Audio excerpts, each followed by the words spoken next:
Are we on? You guys hear me? This is my first time doing this, but I think it's working. Somebody give me some sort of signal. It looks like we're live.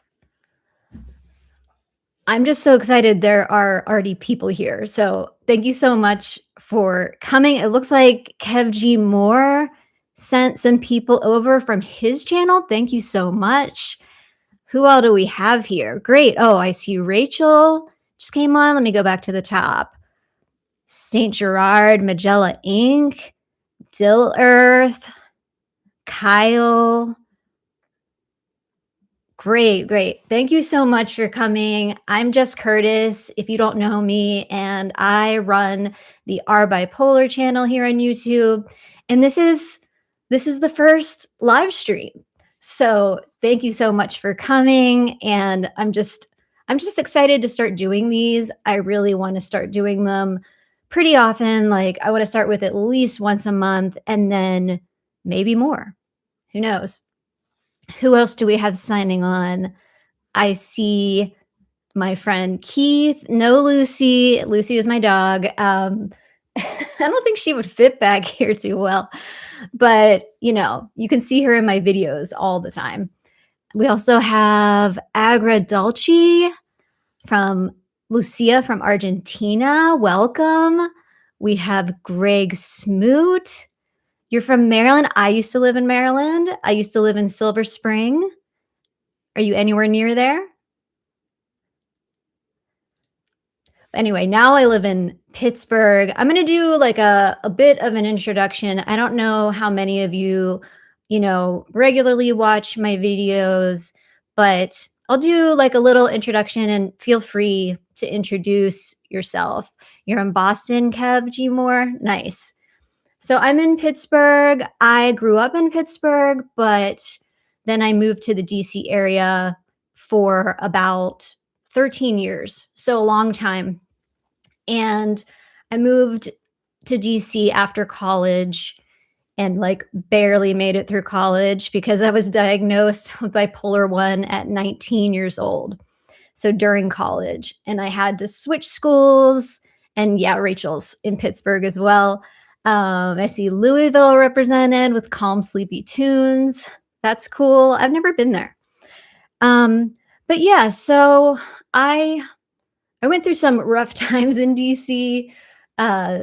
When I moved there, I was still really in the thick of trying to get on good meds and trying different psychiatrists, all of that. And for me, it did take a good decade or so to get on meds that worked kind of at all and to like get my life together. And yeah, I owe a lot to lithium and Seroquel, and I know those meds don't work for everyone, but now I am having some kidney dysfunction from the lithium. It's been almost 20 years that I've been on it. So I may have to go off it or at least reduce it here soon. Who else do we have? Oh, Ellie's here. I know you're in Tulsa. Yes. I love you, Ellie. Thank you for coming on. Yeah, so I just want to start doing these, and I think doing lives, on other ones we can like have more specific topics, but for this one I just want it to be like all things bipolar, and I called it Bipolar Tell All because like I am such a dork and I love I love reality TV. I know it's like super trashy sometimes, but a lot of the reality reunions are called tell-alls. And I think it's kind of funny because it's never really a tell-all, like they go and they like bullshit and they keep a lot of things from us and they don't really tell the truth.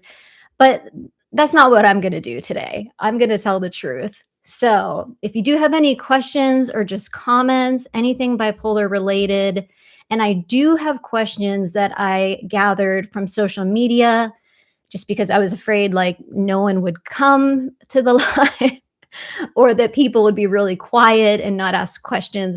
So I do have some questions that I can throw in there as well.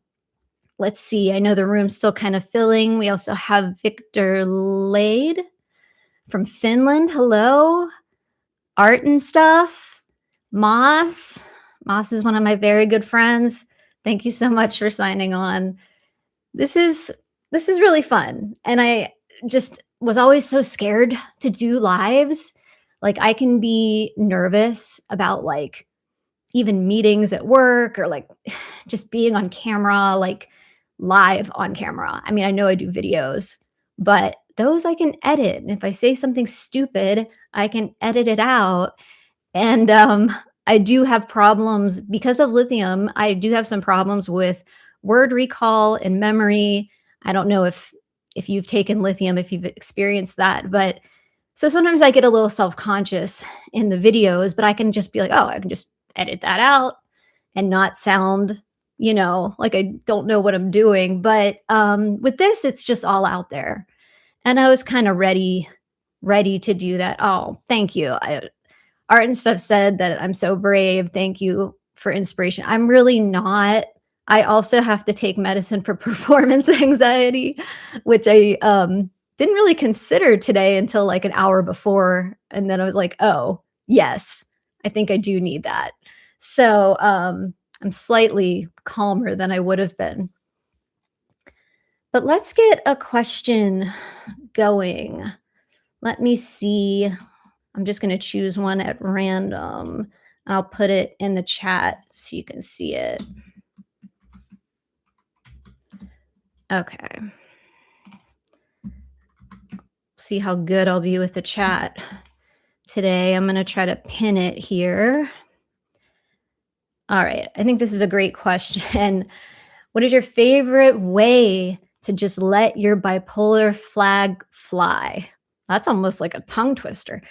Well, I mean, of course, I love doing that on YouTube by just like talking about anything and everything bipolar, talking about the struggles I've gone through, the good things, the bad things. I mean, the good things I know sometimes it feels debatable that there are good things, but there are because I've made so many friends like you guys.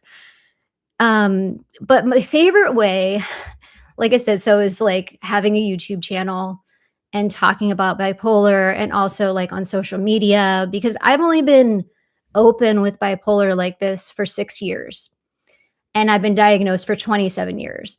So it really hasn't been that long that I've been just open about bipolar and not keeping it such a secret and trying to pass as neurotypical. Because I can sort of pass sometimes, not all the time, but it's not that fun. And I don't feel like myself when I'm trying to do that.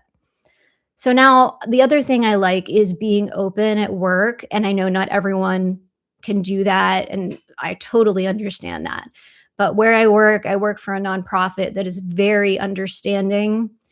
And yeah, I've been able to open up to all my coworkers, managers, people like that, just within my department. And that's been really freeing. And also, the way I like to let my bipolar flag fly the most is when I sort of bring it up to someone like and they're unaware or they might be unaware. Like I have, neighbors, if we're like walking back together from the bus stop, just the other day this happened, like she was asking me, "Well, what are you doing this weekend?" And I mentioned some things and I was like, "Oh, and I'm also having like a YouTube live for my channel." And she was like, "Oh, what kind of YouTube channel do you have?" And I'm like, "Well, it's about bipolar disorder and, you know, talking about." So like she quickly, you could tell she was trying to like temper her reaction kind of thing because obviously I hadn't told her that before. But sometimes I like to just like throw it in there, like just like really casually, just like so like it's anything else because for us it is like anything else and it should I want it to become like anything else for other people. So that's my favorite thing. What is your favorite way to let your bipolar flag fly? Yeah, let me know down there. Yeah, Ellie says a little pepper in the convo. Exactly, and Ellie, my dad calls Pearson my Pearson's my daughter. He calls Pearson Pepper, so that's really appropriate. Alright, we do have another question here. So, I'm gonna try to I'm gonna pin it. Okay, Victor Lade said, "How do you deal with the aftermath of a psychotic or manic episode?" Yeah, that's that's a difficult thing to do. So I'm just going to speak to a manic episode, not psychosis, because I haven't had psychosis in so long that I just don't think that I should I'm like the right person to answer that question. And please, in the chat, if you have more experience with that, please tell us, if you're comfortable, how you deal with the aftermath of a psychotic episode. But for a manic episode, wow, it's a lot of rest for me, like self-imposed rest.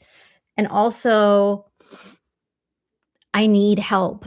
Like, I need my family to I mean, I use, it could be friends, it could be family, it could be any kind of support person that you have, but I need people to be there and taking care of daily life things while I am, like, resting and recovering. So, I need my husband Brian is wonderful at this, and my mom and my dad live close by. That's one big benefit of living here back in Pittsburgh, and they really will kinda take over. So, whatever I would need whatever I'm normally doing, if it's, like, making dinner or taking my daughter to school or to activities or cleaning the house or, laundry, anything like that.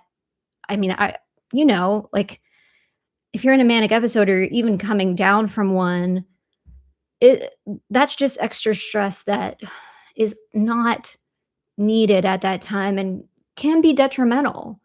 And it could even possibly cause the episode to come back if you come back to a lot of stress. And I think that's also, some people have told me that's the reason, not the whole reason, but part of the reason they might go inpatient is to sort of like be away from all of those life stressors, those extra stressors.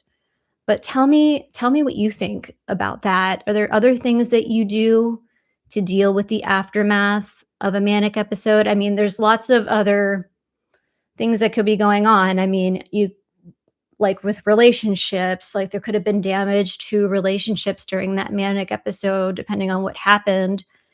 And then once you're stable again, it's kind of like the apology tour, right?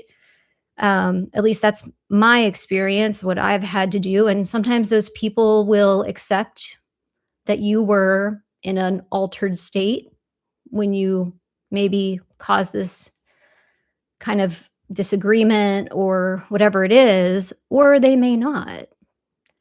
And that's pretty hard to do. So like therapy, of course, like being in touch with the psychiatrist that you have, those are going to be like a given to me. But tell me what else you think. Let me see here. I also see Nanda Silva. Hi. I see Darren Sanderson. Now I know the other name you go by. Um, Thank you so much for coming on here. We have Jess Kenley. Who else? I feel like I've missed some questions, but I'm gonna do my best to keep up. Nanda K. Silva said, I have 5 relatives who have bipolar. I was diagnosed 2 years ago, and my brother was diagnosed recently.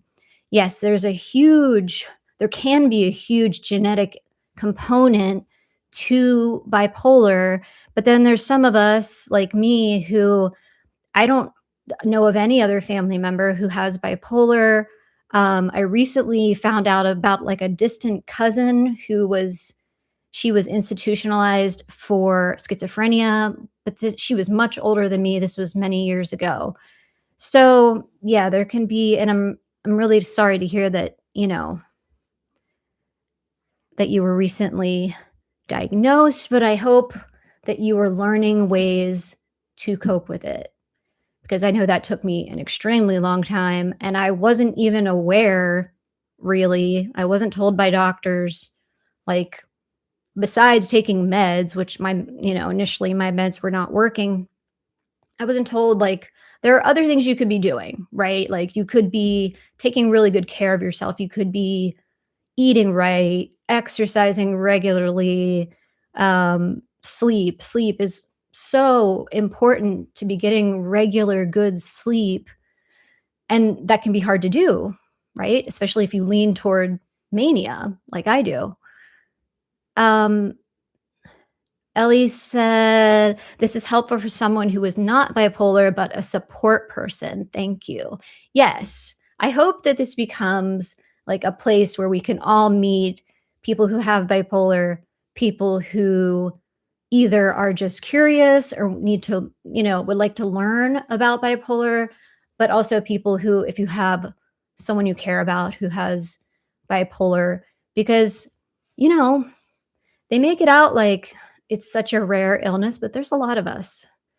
And I feel like the more we can learn about it and normalize it, it doesn't become so scary, especially to people sometimes who don't have it. I think that can be something that's hard to overcome for those of us with bipolar. I love seeing all the hearts. I'm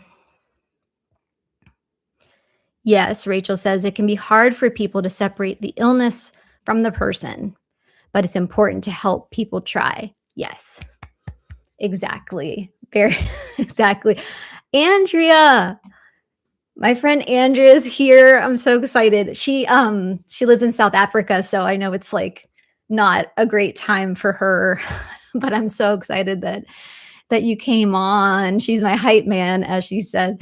Thank you so much for the super chat. This is my first super chat. Oh my God.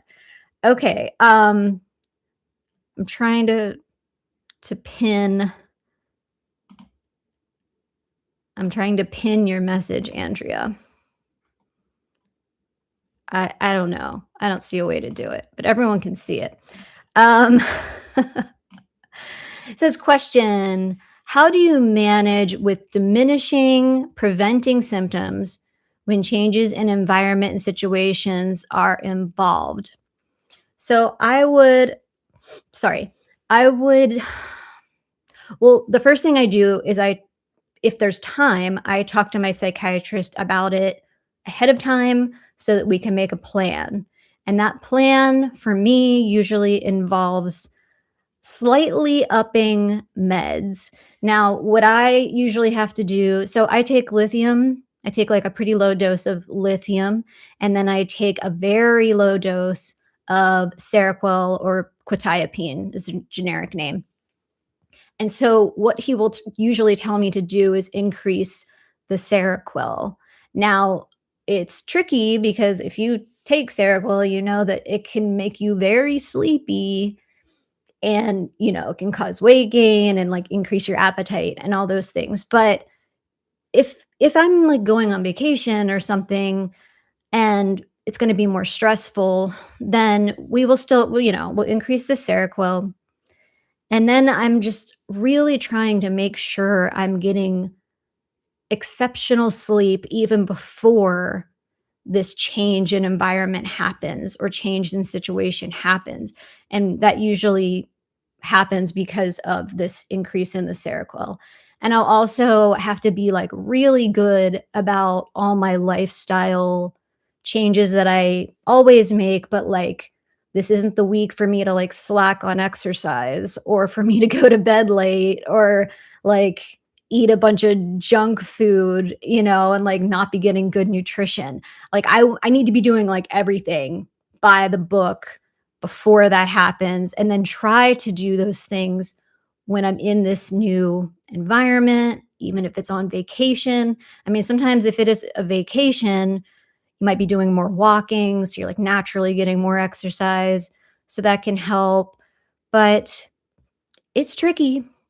It's tricky for me. And I know that for me, it would usually mean going into hypomania or mania, but sometimes I can prevent it. I know one particular trip I'm thinking of when I went to Europe, I was able to prevent the mania, before, during, after the trip. But then when I came home, it was such like a letdown because the trip was so exciting that I went into a pretty bad depression. So it's not foolproof, unfortunately, but that's usually the things I do. I mean, if anyone else has any suggestions, I would love to hear it. And I'm probably like way behind. Um, Darren says, I travel now instead of drinking in clubs. Same, same. And I honestly was like so dumb when I was in my 20s that I didn't realize like I shouldn't be drinking like this. I shouldn't be going to clubs until all hour, like 4 in the morning. Like I truly like I think I kind of had an idea that this wasn't good, but I was like, who cares? Like, shouldn't matter. Taking my meds. Yeah, it mattered.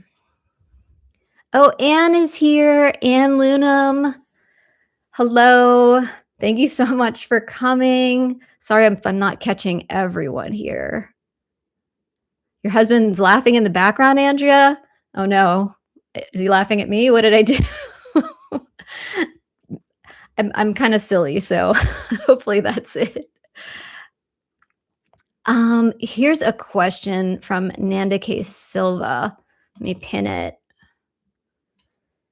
Okay, it says, do you know if someone with bipolar type 2 can become type 1? I don't know anyone. Well, I don't know anyone personally who has had that happen, but I have heard of that. Yes. I think it's pretty easy to either be misdiagnosed. I mean, I'm sure most of us have been misdiagnosed, even if you don't have bipolar. I was misdiagnosed with depression at first and then got the full, bipolar 1 diagnosis. But yes, and I do think sometimes I've heard of people who have bipolar 2 who were treated, probably treated with mood stabilizers, but also antidepressants. And that antidepressant actually bumped them into full blown mania as opposed to just hypomania, which is usually, bipolar 2. You would experience hypomania and depression, bipolar 1, full blown mania, depression. So, yeah, unfortunately, I have heard of that. Yeah, Moss was saying similar that the first diagnosis could have been wrong or the symptoms may change. Yeah. Moss said, Darren, I need 10 a.m. clubs. Yes, actually, I do that now. I didn't realize I was doing it. But my friends and I have friends in real life too, which like is kind of weird. Like I love all my online friends, but I also have real friends now. And, earlier in my diagnosis, I like didn't have that many friends, like truly. And it was pretty lonely. But now my friends and I like we go to breakfast together a lot. So it's kind of like a 10 a.m. club. It's nice. Let's see. I think I'm going to put in a question from the chat. No, I mean from questions I got on social media. Okay, this question I didn't know how to answer. I'm going to put it in a poll. So, would you rather have bipolar, unipolar depression, or unipolar mania? That is like a conundrum to me. I really don't know. Okay, so that poll should pop up. Now, I don't wanna sway anyone. If I had to choose, I would choose bipolar. I unipolar honestly, I would choose bipolar or unipolar mania. I I cannot say I would choose unipolar depression. That it's just they're all tough, right? I mean, they're all really tough, but if I had to choose, I would just, like, take out unipolar depression, personally. Let me see. Yeah, so far, most people are saying you'd rather have bipolar.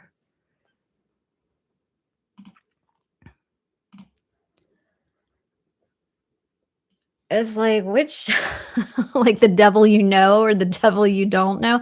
It's like, we know them all, but, like, maybe have some variety in there with the bipolar. Sorta how I feel about it. Ma said I might choose mania, but I do care about other humans. Yes. It's it's a very good point. Oh, Darren said the 4th option should be tripolar.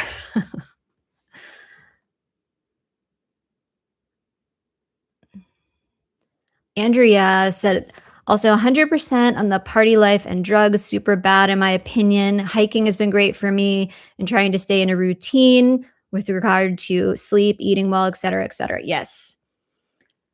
I almost feel, do you guys ever feel like, I mean, if you've like gotten on a good routine with all these like really healthy living things, which are, I know can be super boring at times, or just like, I just want to have fun. I want to eat whatever I want. I want to like not exercise this week, whatever it is. But do you ever feel like because we have bipolar, if you do, that you're actually a lot healthier, like outside of bipolar? Like that your body is a lot healthier than it would be if you didn't have this mental illness? It's like, hmm.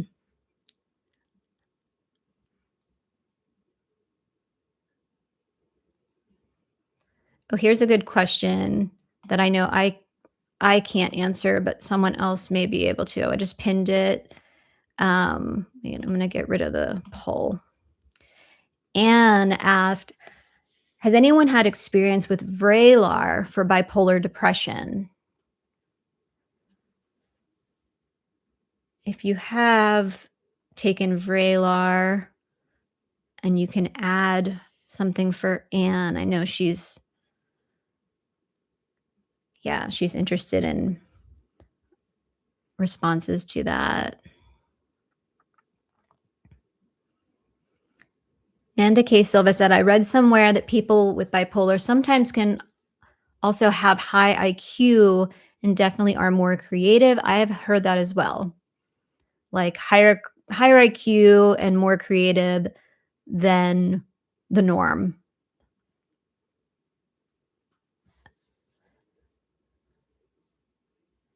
Okay, so Aggregate Dolce says, I tried Vraylar, it didn't work for them. But I'm sure this is like on a case by case basis.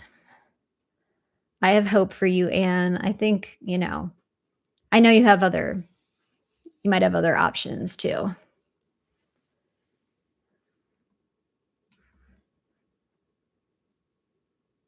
All right, let me see. I was going to get another question that I already have up there. Okay, and everyone can answer this.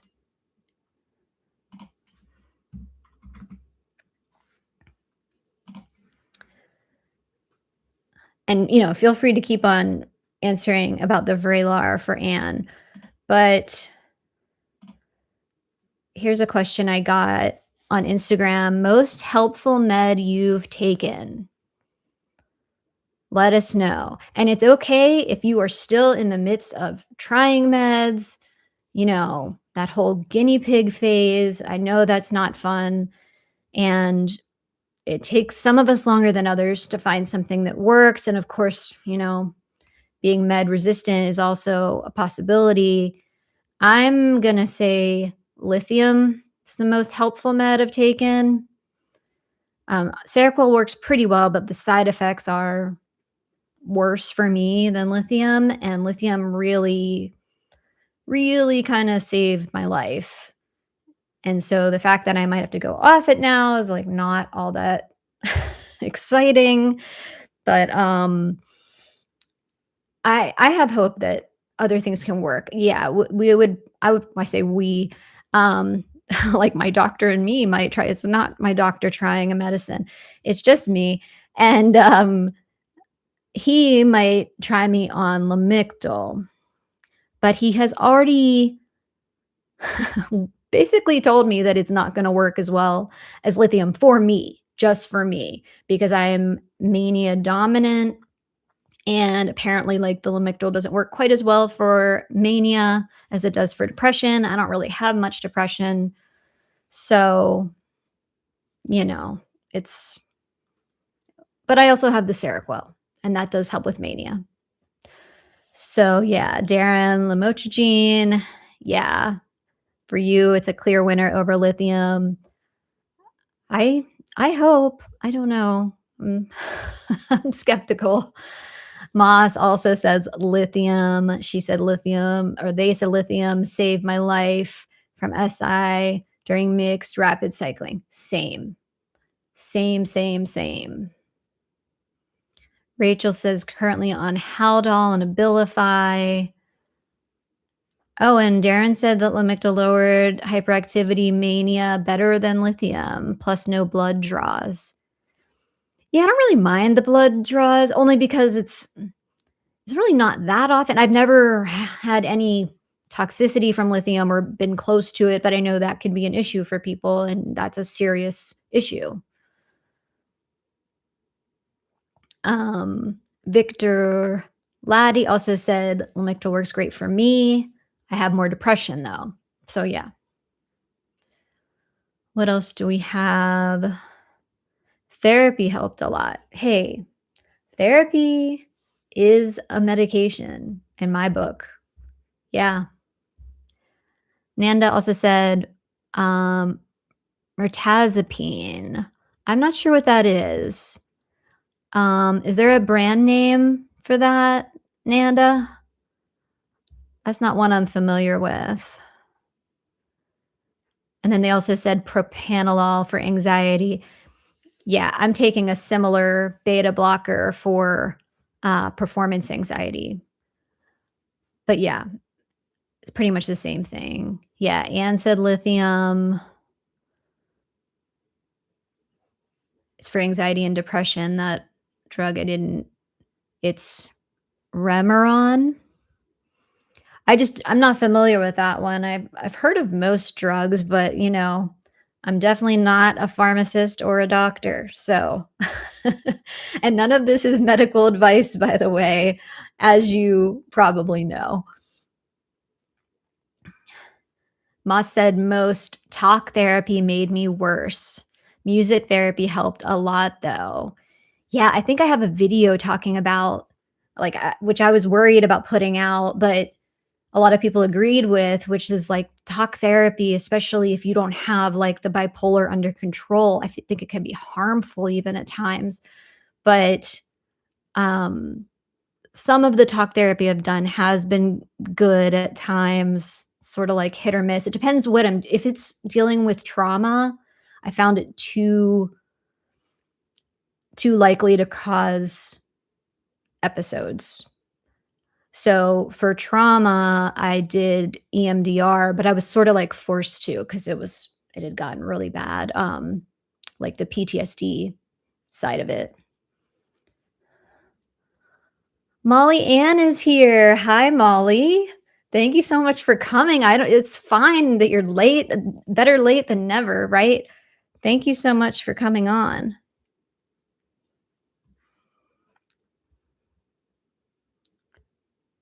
Said Anne as well, but I'm not sure.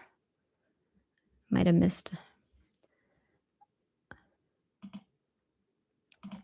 All right, I'm gonna get another question. This is sort of like the other side of the coin for the most helpful med question. All right, I'll pin this. What has been the most helpful non-med? So, like, we were talking about therapy, so, we could say that, but most helpful non-med for me, um, there's a few things. I mean, I'm trying to think what number 1 would be. I guess number 1 would have to be sleep, because without that, it's like my whole life can just fall apart. Yeah, yeah, Moss just said sleep. Um, what else?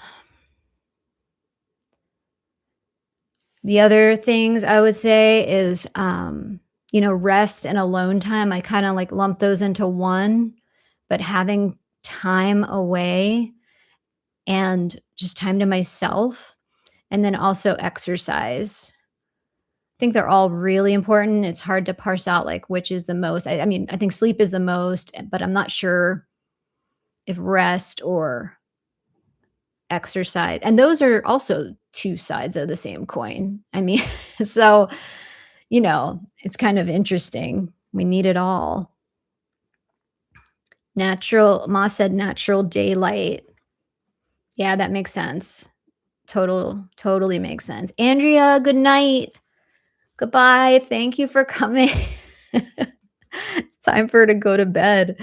Um, Rachel said her most helpful non-med: prayer, journaling, sleep, therapy.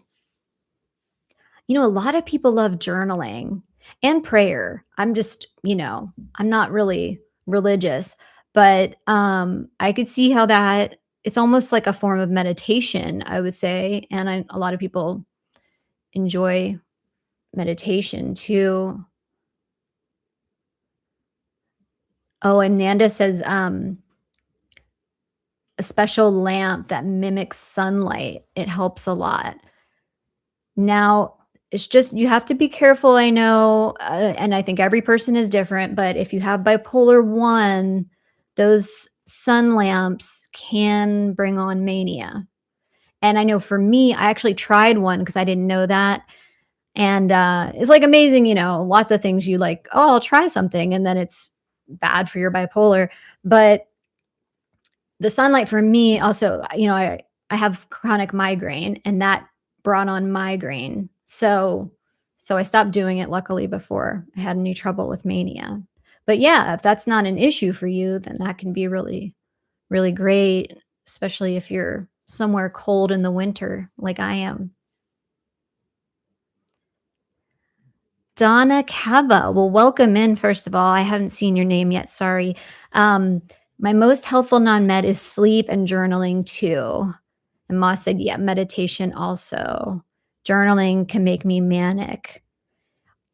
I just can't stick with it. So I could see that though. It could kind of stir things up too much.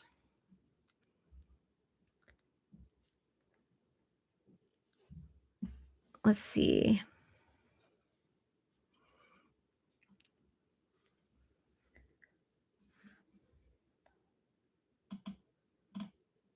Okay, this is an interesting question.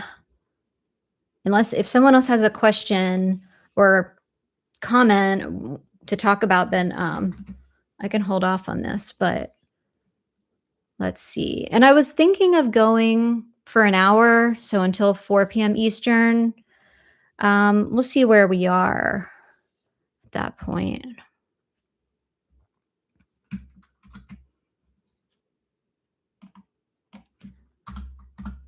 Did I do? Oh, it's a little too long of a question.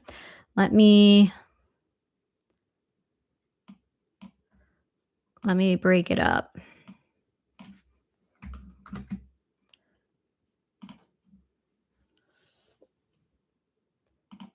Here we go. Pin it.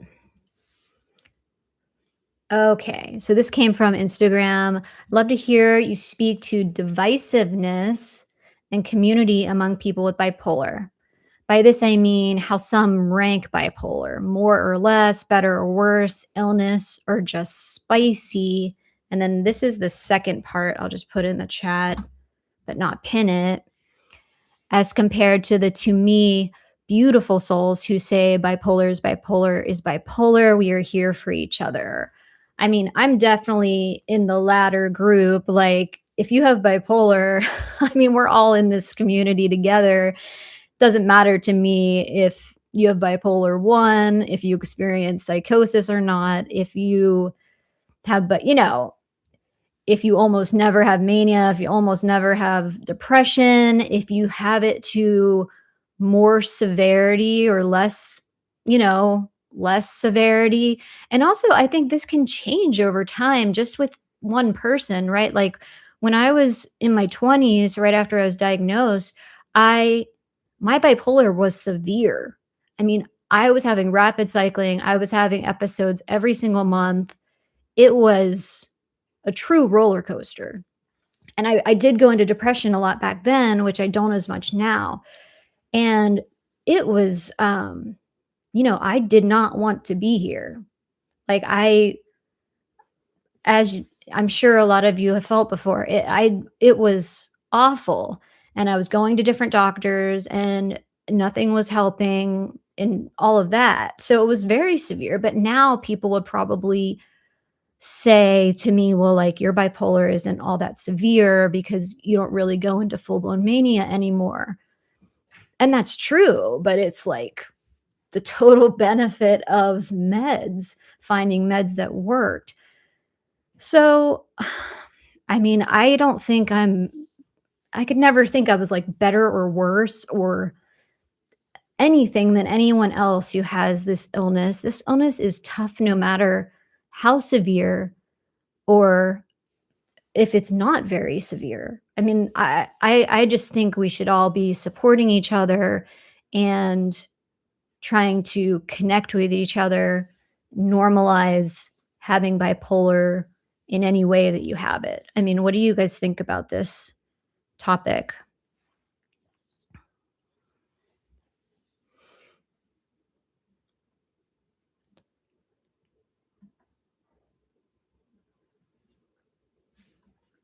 Let's see. But I do feel especially on Instagram. I'm on, obviously YouTube, and then I have the same handle on Instagram and Facebook. Facebook, is Facebook, but so there I feel like there's more people who have bipolar on Instagram, or at least that I know, and more people that are very open, but I do sometimes feel like it's not imposter syndrome. I know I have bipolar. I know sometimes I go through long periods of stability, and I'm very thankful for that, but I don't want to, sometimes, you get into that like suffering Olympics kind of feeling, even if people aren't outright saying that, you get that drift. And I really dislike that. And I don't see the benefit of that to any of us. Yeah, Moss said, agreed. I'm boggled by those who speak in hierarchy type language or say whatever is true for them must be for everyone. Yeah, and I try to make a point of not doing those things, but I'm sure it happens, Like I do really try hard to be inclusive and to like if I am speaking about something that is very much my experience. Like, I'm not trying to make it out like it's everyone's experience. It's just what happens to be going on with me. I think I missed something. Oh, okay. People are responding to Molly Ann saying, I do not have bipolar, but my dad was bipolar 1, which I know because Molly is she's a prolific commenter on my channel, and I'm so appreciative, and she's wonderful. She said, "However, I have a lot of anxiety and then depression, but who knows, maybe I am unipolar, never been diagnosed." Now, I am not saying you have bipolar, but I do know people that their mania is more anxiety than anything else, and then they go into depression, and the only reason I'm not even sure that they're diagnosed bipolar, but they're a friend of mine, she was diagnosed with a mood disorder, which is slightly different. But the reason she knows this is because the depression is not helped with antidepressants, it's only helped with mood stabilizers. So, just something to be aware of. I'm not sure what's going on with you.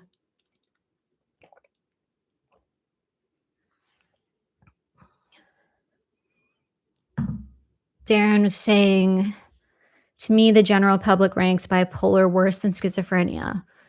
Really? I don't know. I don't know if I don't know. I feel like they just lump us all together. They're not necessarily always happy with any of us. But, I could be wrong for sure.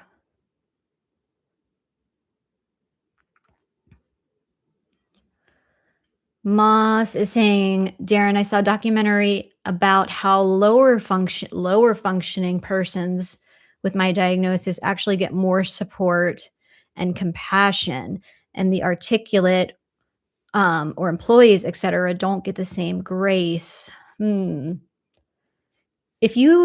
Moss, if you find the name of that documentary, if you could put it in the chat, or if you could just um, send it to me later, like you could put it in a comment, because there will be, you'll be able to replay this live later. I can put the name of it in the description. Rachel said, how do you juggle work and your diagnosis? Well, that's fun, I say sarcastically. Um, sorry, I have chronic rhinitis, so I am my nose runs a lot and it's really annoying, but anyway. So I have a video, and I would have to put it in the description later, but I can give you the gist of it. So I had to first pick a career that would work well with bipolar. And for me, that meant just me personally, because I'm socially awkward, not working with the public, working from home, having a very flexible schedule, having ample time off. And I do have that because I work for a nonprofit.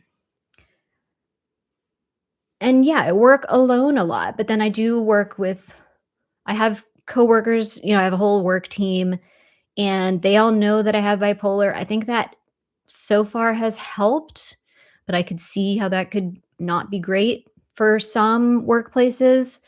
No judgment whatsoever. If you're not open with bipolar at work or at all, we all have different circumstances.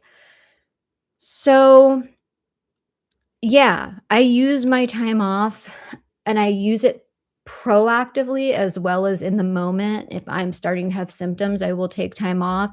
I also have so much time off built up that I take every other Friday off to try to just have less stress. So I just had to find a career that I found less stressful than most. So that meant, for a while when I was in college, I was considering becoming a lawyer. No, could work for you, but it couldn't have worked for me working all those long hours. So my job as an assistant managing editor of scientific journals, it's pretty laid back, and like the deadlines are not there. We don't really have any real deadlines. I mean, we set deadlines for ourselves, but it's not a really stressful job. And that's how I do it.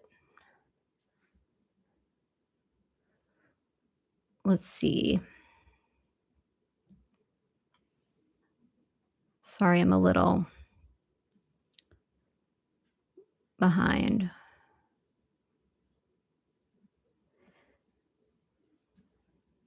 Hustle Show 420. Thank you for joining. You probably joined a while ago and I missed it.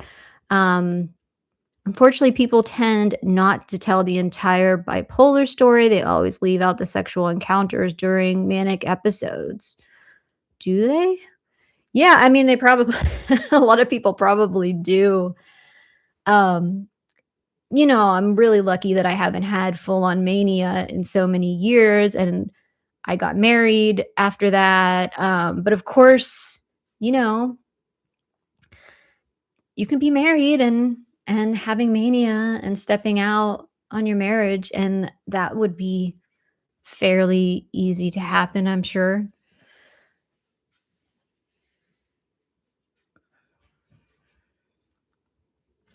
So Keith said, well, it says K Beeble Brox 6445. I've heard that people tend to think more exotic sounding medical conditions in general are more serious. When you say the word exotic sounding, um, maybe is there another way to say that I would understand better? Or just things that are like less common? Yeah, like it's more rare, right? Moss said, I think people also like hypomania in others. They don't understand it can be harmful. Yeah. I've had a couple times at work where I was hypomanic and I didn't quite usually I notice episodes in myself, but I didn't quite notice them these times. And I was really worked up about something happening at work that I thought was wrong and unfair, not really to me. I was like taking up the torch for other people I worked with. But yeah, so when I spoke up and like spoke out and kind of like was like, how could you be doing this? Only I just said it in a little more professional way. I got a lot of praise. I had tons of people in my department emailing me, thanking me for speaking up for them. When really, I also like yeah, I did do that, but I really pissed off a lot of people in charge at the same time. So, it can be confusing, and it took me a while to realize that I was hypomanic because of the praise. I thought I was just doing something good. So, you know, these things happen. These things happen sometimes.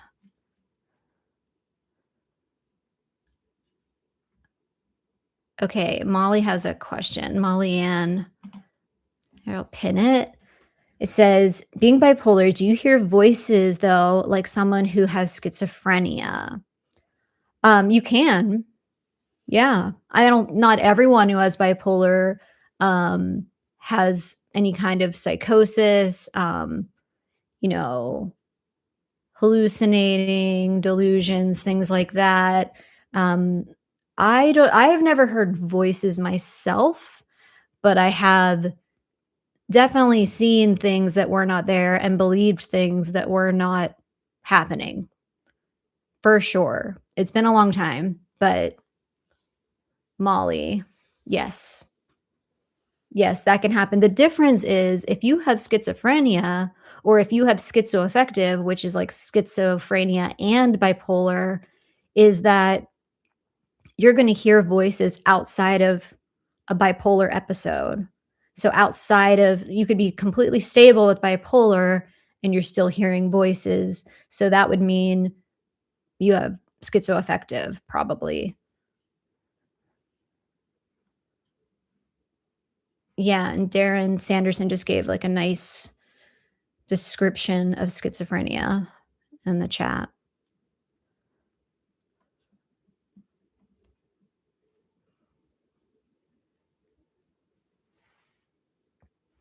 Alright, it looks like we have, like, about 5 more minutes. If you have any final questions, definitely get them in, or I can add another question. I got so many questions on Instagram in, like, a short span of time that I had to take down my Instagram story, like, asking for questions. Molly Ann said, "So you can have schizophrenia and bipolar?" Yes, you can, and it's called schizoaffective disorder.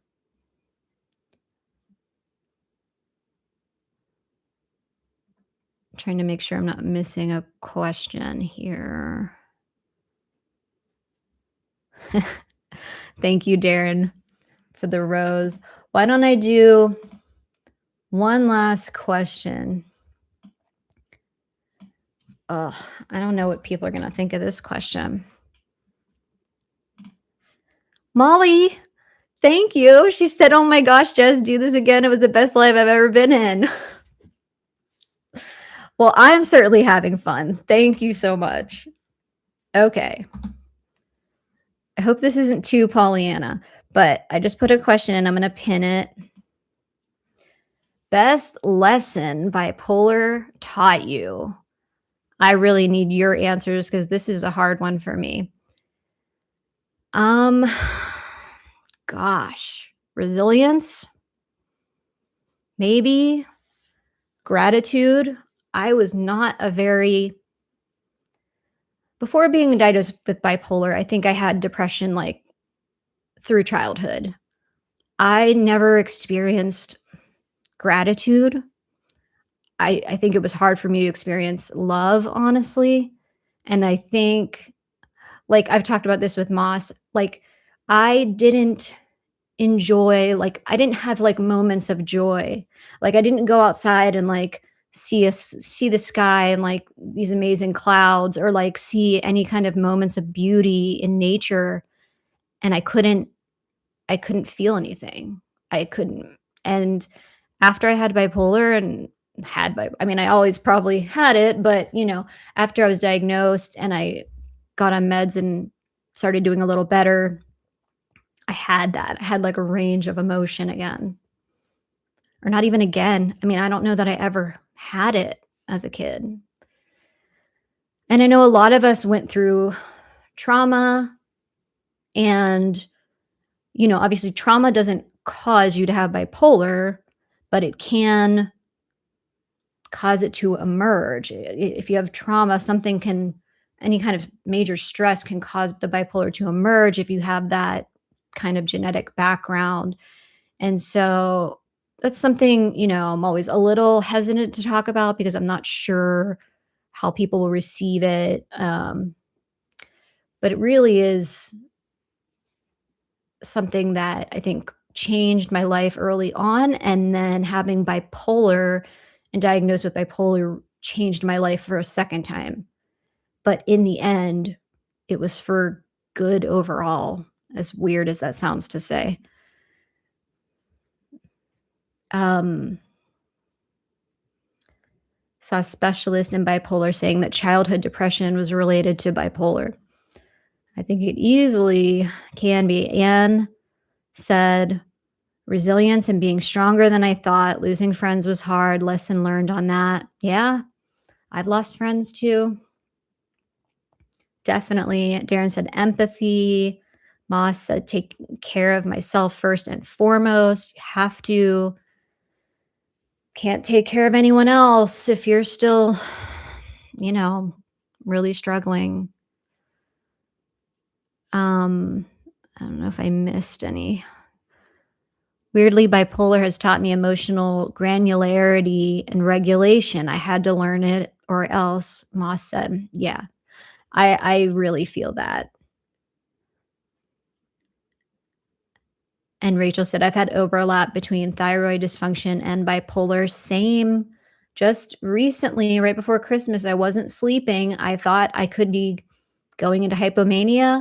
Oh no, it turned out my thyroid was really off because I have hypothyroidism.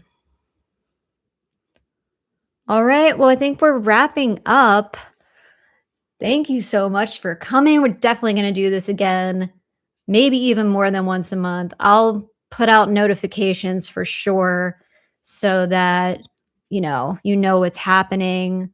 But I really appreciate you all coming and contributing and like even if you were lurking, I love that too. That's fine. I've done it so many times. So, yes, we will do this again. Oh, and the polar opposite at the last second. No, I'm just kidding. I was diagnosed 2 years ago and I've come to appreciate my marriage, what I've put my wife through over the past 26 years. I know what you're saying. My husband has seen some things, let's just say, but he also hasn't seen, like, the worst of my bipolar when I was in my 20s, so, there's some silver linings, right? Okay, sorry, I shouldn't have brought up silver linings. I don't know about you, but that's not my favorite bipolar movie. Anyway, um, yes, Moss says, "Bless the bipolar spouses." Right before the buzzer. That's right. All right, guys. I love you so much. I'm so thankful that we're doing this, and I definitely want to do it again. So I'll see you back here soon. Have a great rest of your day and rest of your weekend. And yeah, I love you guys. Bye.